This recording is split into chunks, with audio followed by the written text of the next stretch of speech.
La Mancomunitat de la Ribera Alta ens presenta l'últim projecte de cooperació aprovat per la Unió Europea, un projecte que s'estendrà al llarg de 36 mesos i subvencionat en 1.200.000 euros.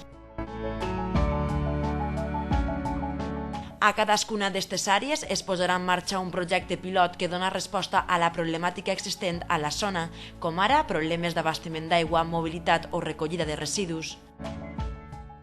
Ens han aprovat recentment de la Unió Europea un projecte de cooperació valorat en 1.200.000 euros aproximadament per a 36 mesos per a portar-los endavant en Upala, que és en Costa Rica, en Brasil, en Paraná i en Àfrica, en Puerto Príncipe. Se trata de capacitar als tècnics que n'hi ha allí dels organismes públics i els polítics per a dur endavant una potabilitzadora, que serà un xicotet projecte pilot, perquè de lo principal que es tracta és de dotar-los de capacitats i de fomentar l'associacionisme entre els diferents ajuntaments i entitats públiques, i ja arrel d'ahir allí farem un projecte pilot d'una depuradora. Després en Paraná farem el que és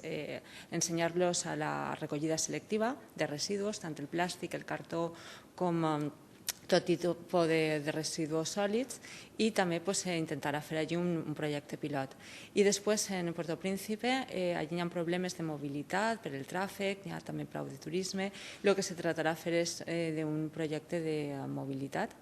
i sobretot perquè després se pugui dur a terme capacitar, com he dit abans, tant els funcionaris com a les entitats públiques per a que després puguin desenvolupar aquests i altres projectes, donar-los continuïtat. El projecte és continu durant 36 mesos, on se donaran diferents classes que s'impartiran per als tècnics i se faran diferents estudis en les diferents àrees geogràfiques, i després ja la segona fase serà la de realitzar els projectes pilots, i després ja quan s'acabi el projecte el que se tracta és que ells ja donen continuïtat a el que s'ha fet. L'objectiu és que a través d'aquest projecte funcionaris i entitats públiques puguen rebre la capacitació per després desenvolupar aquests mateixos projectes.